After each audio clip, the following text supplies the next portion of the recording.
오늘부터는 구령에 대해서 우리 공부할 텐데요. 이 구령의 가장 기본을 이루는 것이 무엇인가 이렇게 살펴보도록 하겠습니다. 하나님께서는 모든 사람이 구원을 받기를 원하시죠. 구원받은 모든 사람이 진리의 지식에 이르기를 원하십니다.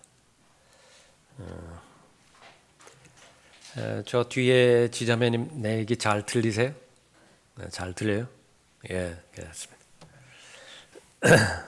구원받는 것은 예수 그리스도를 시인하는 것으로부터 시작되어집니다. 시인한다라고 하는 것은 바로 성경에서 그 정의되어지기를 이 마음으로 믿는 것을 말하는 것이죠. 성령 하나님을 통하여 내가 구원받아야 될 필요를 먼저 알게 해주십니다. 구원받을 필요를 느끼지 못하는 사람은 구원의 대상이 되지 못하는 것이죠. 예수 그리스도께서 오신 목적은 죄인을 부르기 위해서 오셨는데 내가 아무리 생각해 본다 하더라도 나는 의인인 것 같다. 그러면 구원받지 못합니다. 또 죄가 많은 곳에 하나님의 은혜가 넘쳤다라고 말씀하시는데 그 인식이 깊으면 깊을수록 그 사람이 받는 구원은 확실합니다. 정확하게 구원받는 것이에요. 어설프게 구원받은 사람의 특징은 무엇이냐 그러면 성령 하나님의 말씀으로 인한 찔림에 대해서 잘 못 받는 것입니다. 그럭저럭 괜찮은 사람으로 여겨지는 사람, 그러나 지적으로 동의는 해야 되어 있고 또 일반론적으로 볼 때 죄인 아닌 사람이 어디 있는가? 그 상황 가운데서 예수 그리스도를 영접할 때예요. 그 사람이 마음의 변화를 받기까지는 시간이 걸리고요. 그 사람의 구원이 확실하게 구원으로 나타나는 데는 영적으로 어려움을 겪습니다. 그것을 해결하는 것이 이제 하나님의 말씀인데 하나님께서 나의 상태에 대해서 말씀해 주셨을 때에 내가 동의하고 그것을 마음으로 믿는 것으로부터 구원이 시작되어지는 것이죠. 믿음의 대상은 주 예수 그리스도이십니다. 예수 그리스도께서 죽은 자들로부터 다시 살아나셨다라고 하는 사실을 내가 마음으로 믿을 때에 구원받게 되어지는 것이죠. 그래서 이 시인함으로 인해서 예수 그리스도를 시인함으로 인해서 모든 사람이 구원을 받습니다. 십자가에 달려서 구원받은 강도, 예수 그리스도를 주라고 고백을 했죠. 시인했습니다. 그렇게 해서 구원을 받는 것으로부터 시작해서 마음으로 믿고 입으로 고백하고 시인함으로 인해서 구원을 받는 것입니다. 문제는 이제 내가 받은 그 구원이 나에게 진실이 되어지고 나에게도 진리로 입증이 되어지는 것을 내가 증명할 필요가 있습니다. 그게 힘이에요. 거기에 고린도후서 13장 보십시오.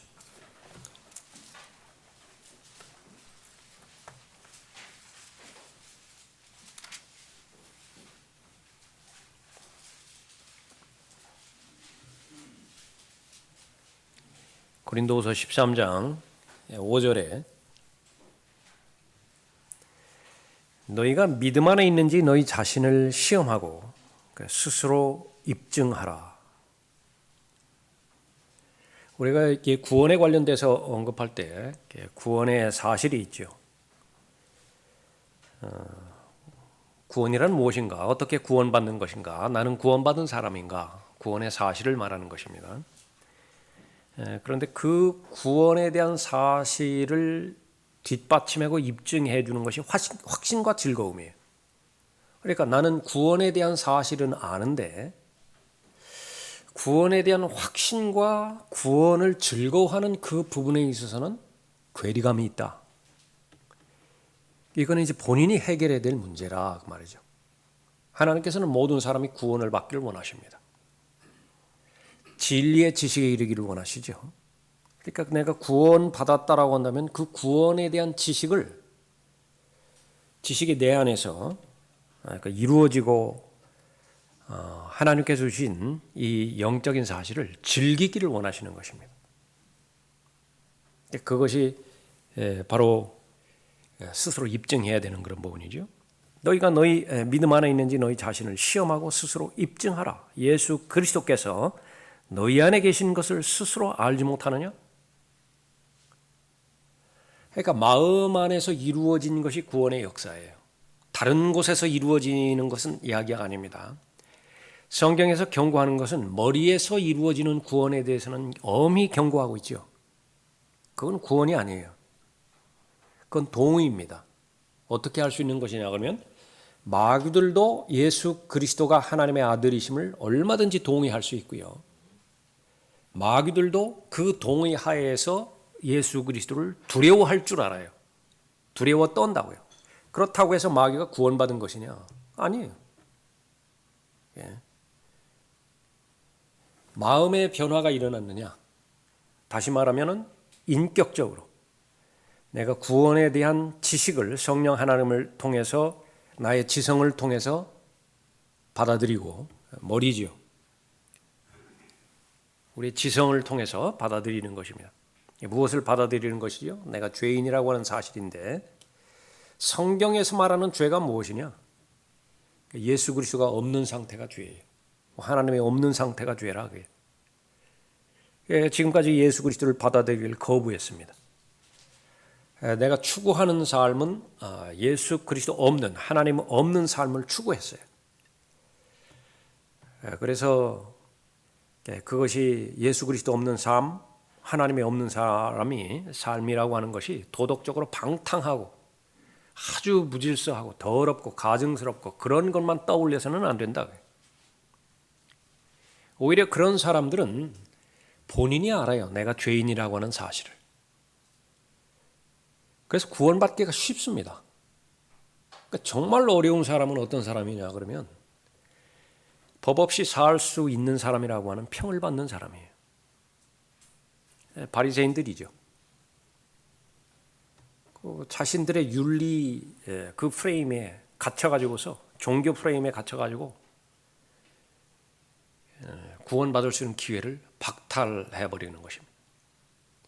그렇게 해서 내가 죄인이라고 하는 사실을 깨닫게 되어지는 것인데 그래서 벗어나야 되는 것이 무엇이냐 그러면 자꾸 내가 윤리적인 기준과 도덕적인 기준 이 기준을 세워서 거기에서 멀어지지 않으면 나는 그다지 나쁜 죄인은 아니다라고 하는 그 부분을 빨리 탈피해야 됩니다.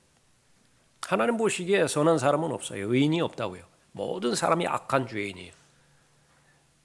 그럼 하나님께서 악을 규정하는 것은 무엇이냐 그러면 하나님 없이 살려고 하는 경향성을 말하는 거예요. 예.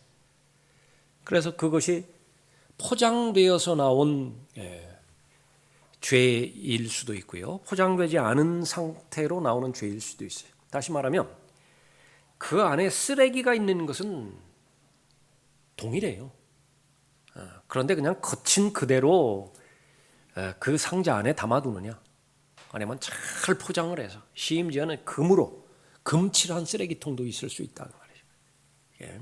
내 육신이라고 하는 것은 내 육신의 더러움이라고 하는 것은 하나님의 말씀 가운데서 볼 때 하나님 없는 상태가 바로 그런 상태다. 그 필요를 느꼈을 때에 바로 나는 하나님의 심판의 직접적인 대상이고 그것은 뭐 입이 10개라도 할 말이 없이 아멘이죠. 아멘. 하나님께서 내 죄에 대해서 심판하셨을 때에 어떤 이의도 제기할 수 없다고요. 아멘이요. 그렇습니다. 그러면 공인하는 거예요. 그 결과는 바로 하나님의 그 심판의 결과인 것인데 그것이 바로 나 자신이라고 하는 것에 대해서는 나는 비참하다라고 하는 것을 토로할 수밖에 없는 것이죠. 그런데 그 모든 것들을 예수 그리스도께서 다 해결해 주셨습니다. 예. 그것을 마음으로 받아들이고 믿겠다라고 결심을 하죠. 그러니까 거기에 다 동의가 되어지는 것입니다. 그래서 내가 죄인임을 깨닫지 못하는 상태에서는, 깨닫지 못하는 사람도 있죠. 어린아이라든지 무슨 뇌성마비 환자라든지 그런 사람은 하나님께서 죄를 책임을 묻지 않으시는 거예요. 그냥 다 구원하신다. 그러나 그 죄 인식을 가진 사람은 이제 본인이 책임을 져야 돼요. 그런데 그 죄 문제를 해결하신 분이 바로 예수 그리스도이시거든요. 다 해결책이 마련되어 있어요. 받아들이기만 하라는 것이에요. 거부하지만 말라는 것입니다. 그런데 누가 거부하지 않고 받아들일 수 있는 것이냐? 절대적으로 필요를 느끼는 사람이에요. 목마른 사람이죠. 그러니까 배고픈 사람이라고요. 목마른 사람이 살아있는 물, 생수를 마시게 돼 있고요. 배고픈 사람이 하늘에서 내려온 살아있는 빵, 그것을 먹게 돼 있다고요. 그런데 이제 그렇지 않을 경우에는 머리에서만 계속 작용돼서 그냥 믿어주자라고 하는 식으로 그냥 믿어두는 거예요. 믿어주자. 절박한 심정이 아니면 그 구원이 밖으로 드러나지가 않습니다. 그래서 그 마음 가운데 구원이 이루어졌죠. 그러면 단번에 그렇게 명확하게 구원이 확정적으로 이루어진 사람이 있고, 그 대표적인 사람으로 바울과 같은 사람입니다. 완전히 꼬꾸라졌죠. 받아들였죠. 어릴 때부터 잘 믿어왔던 사람도 있습니다. 대표적으로 디모데 같은 사람이에요. 그러나 그 상황과 여건은 다르지만은 시간이 지나면서는 똑같이 믿음의 대상, 주 예수 그리스도를 믿는 믿음은 동일해집니다. 그러니까 본인이 나는 바울과 같은 케이스인가? 나는 디모데와 같은 케이스인가? 아니면 조금 있다가 우리가 살펴볼 것 같지만 심지어는 아주 오랜 기간 동안, 짧지 않은 기간 동안요, 비밀스럽게 믿어온 사람도 있어요. 니코데모와 아리마대 요셉 같은 사람이에요. 처음에는 그걸 공개적으로 시인을 하지 못합니다. 그러다가 나중에 시인을 하죠. 그런 케이스인가? 그러나 분명한 사실은 내 안에 마음의 변화가 일어났다라고 한다면, 다시 말하면 구원이 이루어졌다라고 한다면 시간이 지남에 따라서 그것은 드러나게 돼 있다. 그러면 어떻게 돼요? 그 마음에서 일어난 것은 반드시 입으로 표현이 되어지게 되어 있습니다. 영원한 비밀 같은 것은 없다. 그러니까 내 안에서 구원이 이루어졌는데 계속해서 영원히 내가 사람들 앞에서, 하나님 앞에서 예수 그리스도를 신하지 않을 수가 있는 것이냐? 그건 불가능하다. 예. 그러니까 그런 그 부분들을 우리가 하나님의 말씀을 통해서 입증하고 살펴보는 것이죠. 그것이 바로 그 시인인 것입니다. 마태복음 10장 보겠습니다. 마태복음 10장.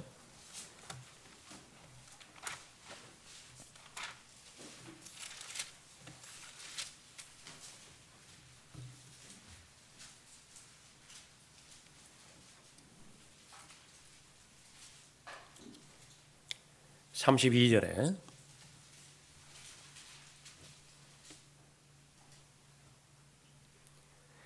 그러므로 누구든지 사람들 앞에서 나를 시인하면 나도 하늘에 계신 나의 아버지 앞에서 그를 시인할 것이나 누구든지 사람들 앞에서 나를 부인하면 나도 하늘에 계신 나의 아버지 앞에서 그를 부인하리라.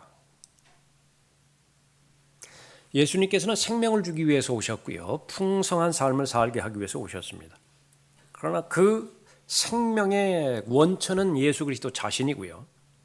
풍성한 삶 역시 마찬가지입니다. 예수 그리스도를 알아가면 알아갈수록 풍성한 삶을 잘 사는 것이고, 동행하면 동행할수록 그 교제의 깊이가 깊어지면 깊어질수록 풍성한 삶은 보장돼 있어요. 성령께서 오신 목적은 예수 그리스도를 드러내기 위함입니다. 예수 그리스도를 나타내기 위함이고 예수 그리스도를 제시하기 위함이죠. 그러니까 누구를 통하여? 예수 그리스도를 시인한 사람을 통하여 그렇게 하는 거예요. 그러면 하나님께서는 모든 사람이 구원을 받고 진리의 지식에 이르기를 원하시고요. 은혜 아래에서 강한 그리스도인이 되기를 원하고, 또 어린아이의 시절을 빨리 벗어나서 이제 장성한 그런 그 사람이 되어지기를 원하는 거죠. 그럼 그것은 무엇을 통해서 이루어지는 것이냐? 그러면 하나님의 입에서 나오는 모든 말씀을 섭취함으로 인해서 가능한 것입니다. 그럼 그 하나님의 말씀을 섭취하면 어떻게 되는 것이냐? 그 말씀이 내 안에 들어가서 일을 해요. 역사를 한다고 말이죠. 그래서 그것은 소금의 역할일 수도 있고 빛의 역할일 수도 있습니다. 어쨌든 영향력이 있다고. 하늘의 밀, 거기에는 생명이 있습니다. 그 안에는 코아, 생명의 본질을 이루는 것이 있죠. 그것이 죽지 않았다라고 한다면 그것은 아무리 겉껍질이 두껍다 하더라도 그것은 겉껍질을 깨고 나오게 되어 있고요. 아무리 바위가 단단하더라도 그 바위, 심지어는 바위를 뚫고 소나무가 나온다. 그럼 그 내 안에 있는 그 생명, 그 생명이 그 생명에 맞는 합당한 삶을 살기 위해서는 강해져야 되는데, 성숙해져야 되는 것인데, 그 비결은 어디에 있는 것이냐 그러면 바로 믿음의 창시자의 완성자이신 예수 그리스도를 시인하는 데 있다. 그래서 시인하는 것을 말하는 것입니다. 23절에 보면 사람들이 이 성읍에서 너희를 박해하면 다른 성읍으로 피하라. 진실로 내가 너희에게 말하노니 인자가 올 때까지 너희가 이스라엘의 성읍을 다 다녀보지 못하리라. 제자가 그 선생보다 종이 그 주인보다 높지 못하니라. 예수님께서 이 지상의 삶을 살아가시는 동안에 사람들로 받은 대접이 있죠. 대우. 그것이 바로 이 선생이 받은 그 대우입니다. 그런데 그 선생을 따라가는 제자들이 있는데 그 제자들이 선생보다 더 후한 대접을 받으려고 하면 어떻게 되는 것이냐? 그것을 묻는 것이죠. 주인과 종의 그 관계도 그 마찬가지입니다. 그런데 이런 것이 대배경이 되어지는 거예요. 구원받은 하나님의 자녀는 부활의 증인입니다. 그러니까 더도 말고 덜도 말고 부활의 증인이에요. 그러니까 법정이 있는데 그 법정에서 증인으로 이렇게 부름을 받았다. 그 자격이 주어지는 것입니다. 지식이 있는 사람이죠. 본 사실이 있거나 경험한 지식이 있거나 그 증거가 있는 그런 지식이 있거나 부활의 증인이라고. 본 것만 이야기해야 돼요. 확 과장해서 확대해서 그렇게 말하는 것은 하나님의 영광이 돌아가지 않는 것입니다. 줄여서도 안 돼요. 요한복음 9장에서 소경이 눈을 뜨게 했죠. 부모는 무서웠다고요. 유대인들이 무서웠어요. 분명하게 아는데도 불구하고 계속 도망갈 궁리는 했다고요. 내가 예수 그리스도를 믿기는 믿되 그렇게 진실되게 믿는 편은 아닙니다. 예수 그리스도를 믿기는 믿되 내 생활에 저해가 될 정도로 생활이 그렇게 제한받을 정도로 그렇게 믿는 편은 아닙니다. 계속 빠져나간다. 정작 눈을 뜬 소경의 고백은 무엇이냐 그러면 다른 거 모른다. 교리가 어떻고 교회가 무엇이고 다른 건 모른다. 그러나 명백하게 내 마음 가운데 확신한 것은 내가 죄인이었고 하나님의 심판의 대상이었고 지옥으로 갈 수밖에 없는 저주받은 운명의 사람이었는데 예수 그리스도께서 나의 죄들을 완전히 다 갚아주셨다는 사실을 내가 알게 됐다. 그래서 내가 그 사실을 마음으로 믿고 입으로 시인해서 구원받았다. 그거 하나만 한다. 하나만. 다른 것은 모르는데 그분께서 예수라고 하는 그분께서 내 눈을 뜨게 해주셨다. 그것만 말하면 돼요. 그게. 그러면 성경에는 기록이 되어 있지 않았지만 그 이후에 그 사람의 생애를 한번 우리는 추측해 볼 수 있다. 무엇 하면서 나머지 인생을 살았겠는가. 그거 자랑하면서 돌아다닌다. 일생 가운데서 그거보다 더 위대한 일이 없거든요. 더 감격스러운 일이 없다고요. 더 놀라운 기적이 없다고요. 그런 거 보면 그거 계속 사람들에게 이야기한다. 사람들이 물어보는 것에 대해서 답하는 것은 물론이고, 그러니까 유대인들이 물어보잖아요. 그 눈을 뜬 그 과정들에 대해서 물어보지도 않았는데, 그 많은 사람들 만날 거 아니겠습니까? 물어보지도 않았는데 내가 먼저 그 예수님이 내 눈을 뜨게 해줬다고 계속 말하고 돌아다닌다고 말이죠. 그것이 믿음이에요. 내 생애 가운데서 일어난 믿음이죠. 자, 그러한 가운데서 박해는 필수적이다. 세상은 예수 그리스도를 원하지를 않아요. 왜냐하면 어두움 자체이기 때문에 빛이 오는 순간 어둠은 사라져야 되는 것입니다. 그 어둠에 해당되는 것은 죄이지요. 하나님을 대적하는 죄들로 이루어진 것이 이 세상 풍조라고 해요. 그러니까 누가 환영하겠습니까? 빛이신 진리이신 예수 그리스도를 절대로 환영하지 않는다. 예. 그런데 그 빛을 계속 제시할 때에 저항하는 세상의 세력에 대해서 예수님께서는 무엇이라고 말씀하는 것이냐? 시인하라. 부인하지 말고 타협하지 말고 주저하지 말고 시인하라.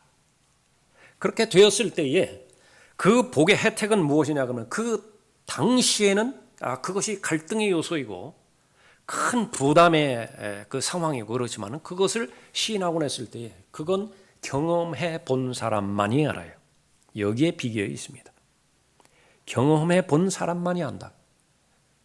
모든 사람이 그 사람을 좋아하는 것이 아니에요. 그 사람에 대한 친밀감은 다 다르다고요. 그러나 나는 달라요. 나는 진정으로 사랑하고 진정으로 그 사람에게 헌신되어 있고 그 사람에게 일어나는 모든 좋은 일은 내가 다 좋아하고요. 그 사람에게 일어나는 모든 안 좋은 일은 내가 마음이 아프다고요. 예. 그 사람만 알아요. 그 사람만 안다고요. 그것이 인격적 관계입니다. 예수님께서 분명하게 말씀하시는 그 부분이 바로 그 하나님의 예수 그리스도를 시인할 수 있는 것이냐, 부인할 수 있는 그런 환경과 여건 가운데서 시인하기를 바라는 거죠. 34절에 보십시오. 내가 땅 위에 화평을 주러 온 줄 생각하지 말라. 나는 화평을 주러 온 것이 아니라 칼을 주러 왔노라. 내가 온 것은 사람이 그 아버지와 딸이 그 어머니와 며느리가 그 시어머니와 서로 대적하게 하려 함이라. 사람의 원수들은 그의 가족 중에 있느니라. 시인과 관련된 문맥이죠. 예수 그리스도를 시인했을 때에 그 시인에 동의하는 사람, 그 사람은 그러지 않아도 가족 관계이기 때문에 가까운데요. 그것과는 비교할 수 없을 정도로 훨씬 더 가깝다. 영 안에서 하나가 되어지니까. 가장 우리가 부러운 대상이죠. 예. 그러나 그러지 못한 경우에는 어떻게 되는 것이냐. 그럼에도 불구하고 시인하는 것을 부인하지 말라. 영향력 가운데서 지지 말라 그거예요. 영향력 가운데서. 다른 부분은 다 용납하세요. 다 받아들이세요.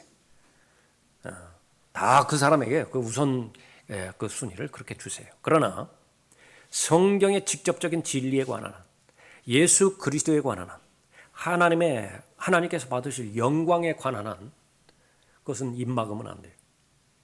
다른 것은 다 참아도죠. 어머니 욕하는 것을 참는 자식은 없어요. 정상적인 자식이라고 한다면. 다른 것은 다 욕해도 아버지를 모독하고 아버지를 막 농담 삼아서 이야기하는데 그냥 마음 편안하게 그냥 다 들어주고 그렇게 하는 사람은 없다고 말이에요. 예. 그것을 확대한 것이 예수 그리스도이시죠. 하나님이시죠. 그것을 말하는 그런 부분입니다. 그래서 절대로 그 영적인 영향력 가운데서 빛과 어둠, 그 빛의 조도가 아무리 약하다 하더라도 결론은 무엇이냐 그러면 어둠을 이기게 돼 있어요. 근데 질에 겁을 먹고 그냥 스스로 꺼버려요. 곡식되는 말 있잖아요. 곡식되는 말. 그 옛날에는 거기다가 곡식 이렇게 측정하고 팔았잖아요. 그걸로 뒤집어 씌워버려요. 자기가 분명히 빛인데도 불구하고 이것이 더 멀리 퍼져나갈까봐 뒤집어 씌워버린다. 그러나 그 빛을 주신 목적은 촛대 위에 분명하게 밝혀가지고 여기가 빛이 있다고 등대를 만든 목적 그건 알리게 하기 위함이에요. 배 파손되지 않게 잘 가이드를 해주려고 그러는데 그게 막 두려워가지고 멀쩡한 등대에 그 불을 거기다가 막 뭐를 씌워가지고서 밖으로 퍼져나가지 못하게 한다든지. 그런데 그것이 일상적인 현실이라 그 말이죠. 그 부분을 말하는 것입니다. 요한복음 7장 보십시오. 요한복음 7장에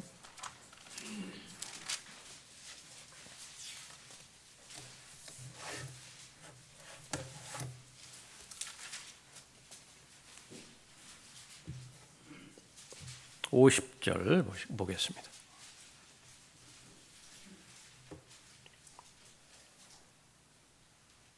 그때 니코데모가 그들에게 말하기를, 요한복음 3장에 등장하죠. 밤에 왔습니다.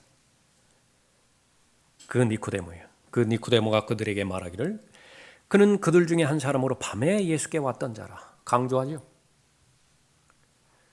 우리 율법이 먼저 당사자로부터 들어보고 그가 하는 일을 알기도 전에 아무나 심판하는 것이냐고 하니, 그들이 대답하여 그에게 말하기를, 너도 갈릴리에서 왔느냐? 갈릴리에서는 어떤 선지자도 나오지 않는다고 했으니 찾아보라고 하더라. 대면을 합니다. 대립을 해요.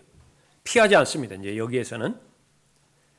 그러다가 이제 예수님께서 돌아가셨을 때에 다시 한번 나타나죠. 이것은 조금 전에 우리가 살펴봤던 것처럼 얼마든지 그럴 수 있어요. 그 사람의 기질도 영향을 그렇게 볼 수 있겠고요. 그렇게 한다. 그런데 분명한 사실은 내 안에 성령 하나님께서 창조하신 역사를 창조하셨다라고 하면, 그것은 다시 말하면 새 성품을 만들어 주신 것이죠. 그리스도 안에 있는 새로운 피조물이라고 불리우는 속사람, 새사람이라고 불리우는 그 사람을 다시 재창조를 해 주셨습니다. 그것을 again, born again, 거듭났다. 이 말이 그냥 잘 쓰이지 않는 말이기 때문에 개념으로 잘 안 들어오죠. 거듭났다라고 하는 그 부분이. 또 그냥 온통 거듭났다라고 하는 그 부분을 도용해 버렸기 때문에 요즘은 그 썩어빠진 그 정치계에서도 뭐 거듭나자라는 말 하잖아요. 그러니까 잘 안 와닿는다고요. 그러니까 실제예요. 예수님께서 하신 말씀은 실제래요. 물에서 태어난 거예요. 혈과 육으로 태어나는 것은 실제잖아요. 마찬가지로 영으로 태어나는 것이 있다고요. 영으로 태어나는 것. 그것이 두 번째 태어나는 것입니다. 이것을 한자로 표현한 것이 중생이에요. 중생. 거듭, 두 번째 태어났다고 말해요. 예. 새로운 출생이라고 본다. New birth라고. 그러니까 지금까지 태어났는데, 그래서 40 먹고 50 먹고 그렇게 됐는데, 그 옛 출생이고, 예수 그리스도를 영접했을 때 새로운 출생이 주어졌다. 그 새로운 출생은 본성이에요. 본성이에요. 그러니까 두 가지 본성이 지금 같이 공존하고 있는 것입니다. 그런데 이 새로운 본성은 무엇이냐 그러면 바로 성령 하나님께서 인도하시고 또 주관하시는 그런 본성이죠. 그 본성은 뭐예요? 예수 그리스도를 높이려고 한다. 예수 그리스도를 시인하려고 하는 거예요. 예수 그리스도를 알리려고 하는 것입니다. 예수 그리스도를 사랑하고 예수 그리스도를 배우고 싶고 또 예수 그리스도와 동행하고 싶은 그런 본성이지요. 그런데 이게 너무 유약해요. 반면에요. 지금 옛성품이라고 하는 것은 지금 그 성견이라고 그래요. 개로 말하면 뭐 엄청나게 등치 가장 커다랄 대로 커다란 그 성견이 있다. 그 앞에 강아지가 나왔다. 뭐 어떤 면에 있어서든지 눌릴 수밖에 없어요. 그 영향력에 있어서. 그러나 보장해 주셨습니다. 감당할 수 없는 시험, 그것은 하나님께서 허락하지 않으시고요. 가장 강력한 힘은 바로 사실을 사실대로 말할 때, 고린도후서 아까 13장 살펴봤지만은요, 그 명령에서 우리는 진리를 거슬러서 할 수 있는 것은 아무것도 없다고 그랬다고요. 다만 진리대로 믿고 진리대로 실행하고 진리를 수호하는 그런 여정 가운데서 하나님 앞에 간구하고 하나님을 추구하면 그 하나님께서는 직접적으로 역사하시고 도우시겠다고 약속해 주셨죠. 그러면 그 과정을 통해서 그 가장 유약한 새 사람, 속 사람은 성장하는 것입니다. 그 자극이 없으면 성장이 안 돼요. 그래서 매번 성장할 때마다 치열한 전투를 겪어야 됩니다.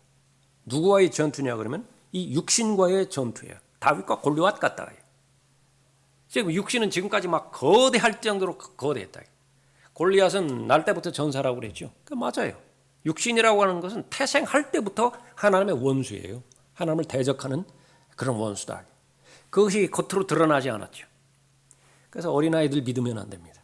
아무리 손주가 귀엽다고 해도요. 다 귀여운 거 아니에요. 그 안에는 분명하게 내재되어 있다.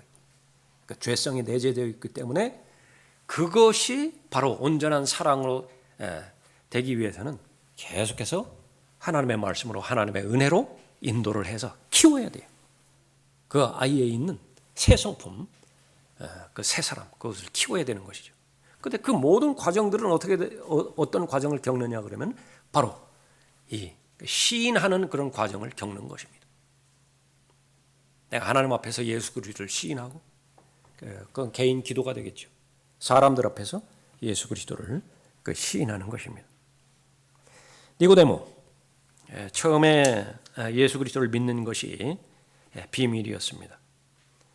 그러나 그 예수 그리스도를 알아가면서 이제 그것은 불가능해지게 되었죠.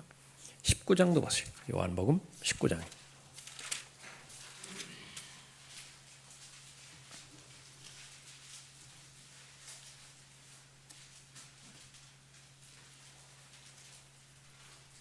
(38절입니다)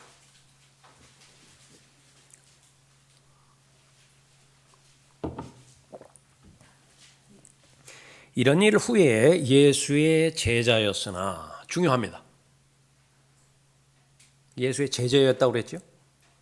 참된 믿음이 있어요. 유대인들이 두려워서 자신을 숨겨온 아리마대 요셉이라.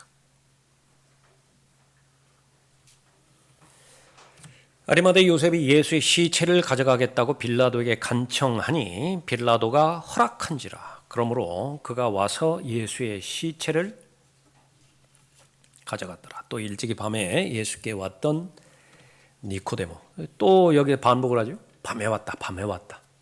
다른 그 의미가 있겠지만은 우리가 살펴보는 이 부분에서 내가 고백하기가 두려운 거예요. 사람들 앞에서 공개적으로 시인하기가 부담스러운 것입니다. 그 부분을 우리가 살펴보는 표현이지요. 니코데모도 모략과 알로에 섞은 것 약 100리터를 가지고 왔더라.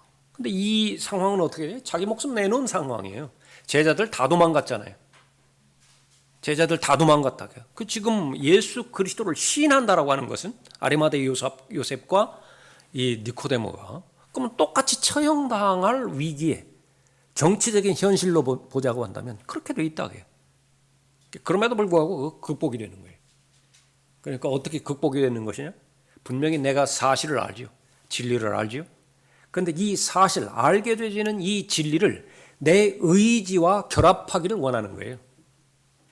그러니까 그것이 믿음이라. 믿음으로 행하는 것을 말하는 거예요. 그렇게 되면 어떻게 되는 것이냐고. 하나님께서 한 단계 도약시켜 주신다. 믿음을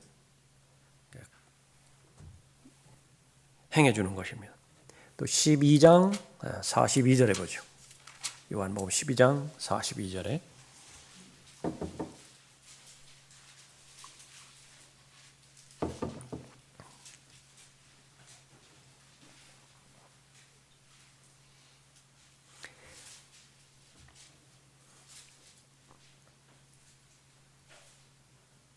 그럼에도 불구하고 상급 관원 중에서도 많은 자가 주를 믿었으나 바리새인들 때문에 그들이 주를 시인하지 못하였으니 이는 그들이 회당에서 추례당하지 않기 위함이라. 실상은 예수 그리스도와 온전히 동행하고 또 하나님으로부터 쓰임받은 제자들, 회당에서 추례당하지 않은 사람은 없습니다. 1차적인 그 단계가 회당에서 다 추례당해야 되는 거예요. 받아들일 수 없는 사람이에요. 그것뿐이겠습니까? 성경의 표현을 따르자면 세상이 감당할 수 없었다 그렇게 말합니다. 세상이 감당할 수 없는 그런 사람이다. 그러니까 그건 그 부분으로 봤을 때 세상이 흐르는 물줄기, 세상의 풍조라고 하는 것이 있습니다. 그 세상의 풍조 속에 속한 그 사람은 목표가 된 거예요. 세상이 목표가 된 것입니다. 그러니까 세상 속에서 섞여 사는 자기 자신, 자기 자아. 그래서 목표가 자아 실현이고요. 자아 실현을 돕는 것이 바로 세상의 풍조이기 때문에 세상의 코드와 맞춰서 그렇게 살아가게 되어지는 거죠. 그런데 그 부분으로부터 구원 받았다라고 한다면 제일 첫 번째 단계가 지금까지는 땅만 바라보고 왔는데, 다시 한번 말하면 목표가 땅이었어요. 땅의 것들만 바라보고 왔다. 땅의 것들은 뭐죠? 오직 이생뿐이에요. 이생이 목표가 된 것이죠. 그런데 그 사람에게서 제일 먼저 요구하는 것은 이제는 머리를 들라. 하늘을 바라봐야 돼요. 하늘을. 예수 그리스도와 함께 살아났다라고 한다면, 살아나지 않았으면 뭐 상관이 없어요. 살아나지 않았다라고 하면 그 종교적인 상태에 머물러 있겠죠. 그 특징이에요. 내가 나 자신을 판단해 볼 때도 나는 여전히 그 세상 지향적으로 살아가고 있는 것인가. 그래서 항상 하나님이라든지 무슨 성경이라든지 진리라든지 무슨 뭐 교리라든지 이것이 두 번째 위치에서 그러니까 수단으로 작용하지 않는 것인가. 냉철하게 자신을 판단해 볼 필요가 있는 것입니다. 그런데 이제 내가 목표가 돼 버렸어요. 그러면 이제 수단으로 바뀌어지는 것입니다. 수단으로 바뀌어지는 것이라. 그 사람에게는 많이 가지면 많이 가질수록 유용해요. 내가 아주 물건을 만드는 목수이고요, 건물을 짓는 아주 그 목수인데 겨우 망치하고 드라이버 하나만 가지고 있다.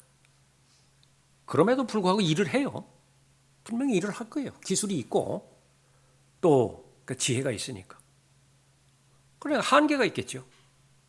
그런데 그 도구가 많으면 많을수록 더 많은 일을 하게 돼 있고 더 영향력 있는 그런 그 일을 하게 돼 있겠죠. 그렇게 되라는 거예요. 그렇게 되라는 것이다. 그런데 이런 그 결과는 가져오지 말라 그거죠. 망치가 있는데 그 망치를 막 빼빠라 그래요. 그걸로 닦고 가서 막 거기다 기름칠하고 그래가지고 유리 그 그릇에다가 잘 담아놔가지고 하루마다 막 계속 먼지 닦고 그것만 그렇게 바라보고 있다. 그렇게는 되지 말라 그거죠. 그렇게는 되지 말라. 그래서 이 바리새인을 두려워했기 때문에 믿지 못했던 상급 그 유대인들, 상급 관원들 회당에서 출애당하지 않게 하기 위해서 시인하지 못했다라고 하는 것이죠. 그러면 결론은 뭐예요? 성경적 결론은 무엇이에요?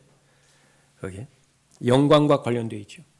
43절에 이는 그들이 사람의 영광을 하나님의 영광보다 더 사랑하였습니다. 마음의 보좌에 하나가 있는데 보좌는 하나밖에 없어요. 둘이 아니라고요. 그건 불가능해요. 하나가 있는데 그 보좌에 누가 앉을 것이냐. 내가 예수 그리스도를 그 마음의 보좌에 앉혀드린다고 한다면 이제 하나님께 영광을 돌리는 사람이고요. 하나님의 영광에 더 관심이 있는 사람이고, 그러나 여전히 그 보좌에 나 자신이 앉아 있다고 한다면 나 자신이 이제 신이 되는 거예요. 그 신의 특징은 경배받는 거죠.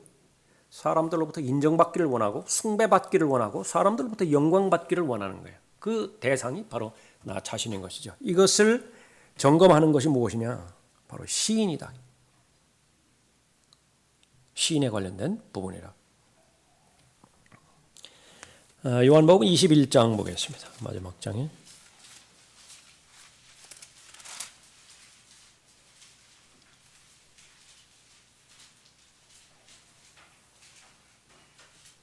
(15절에)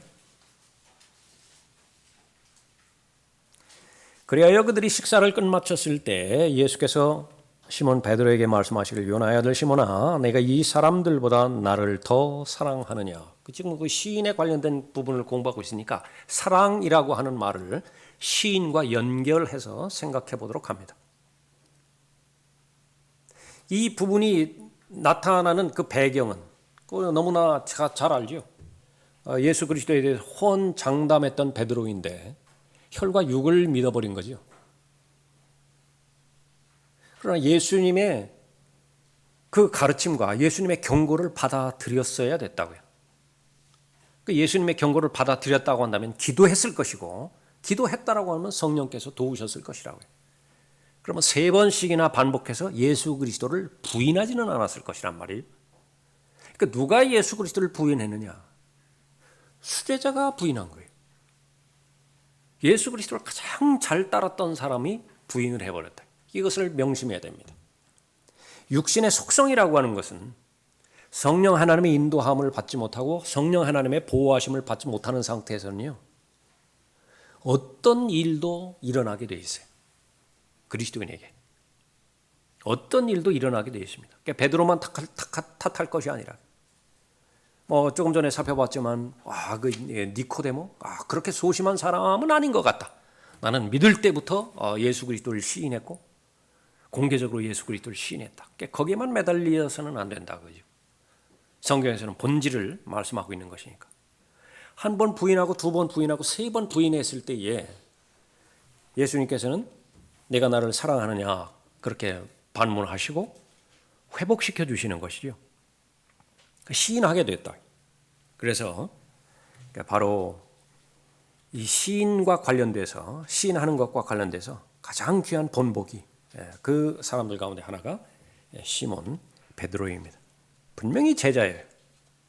분명히 예수 그리스도를 따라갔고 보통 따른 것이 아니라 가진 거 다 버려두었죠. 전체적으로 다 따랐는데 예수 그리스도를 부인했습니다.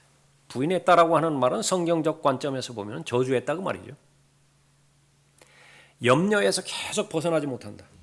걱정에서 계속 벗어나지 못한다. 실제적인 무신론자예요. 무신론자입니다. 그렇게 본인한테 그렇게 받아들이면 돼요. 그래서 빨리 극복을 해야 되죠. 이 두려움과 걱정, 이 부분을 극복을 해야 되는 것입니다. 마찬가지로 내가 예수 그리스도를 부인했다. 침묵, 부인의 한 형태죠. 그건 저주하는 거예요. 예수 그리스도를 저주하는 것이라. 그것이 또 저주하고 동시에 맹세까지 하면서 용케 들키지 않습니다. 사람들에게 들키지 않는다. 성공했죠. 예수 그리스도를 시인하지 못했을 때 그 비참함이 거기에 있습니다. 이제 홀로 남게 됐어요. 사람들 다 떠나고요. 그 사람들과의 관계가 그렇게 귀중하니까 자신의 선생님, 자신의 주님을 그렇게 부인했을 거 아니겠어요? 근데 문제는 혼자 남을 때라고요. 혼자 남을 때는 그렇게 비참할 수가 없어요. 다른 사람 듣는 사람 없으니까요. 그 소리를 내서 비통하게 울어댔죠. 그 부분을 이제 예수님께서 회복시켜 주시는 그런 그 부분입니다. 바로 주님 앞에서, 그리고 동료들이 있죠. 거기 동료들 앞에서 예수 그리스도를 3번 시인하도록 그렇게 했던 것입니다. 이것이 이제 가장 큰 배경이 되어야 돼요. 구령.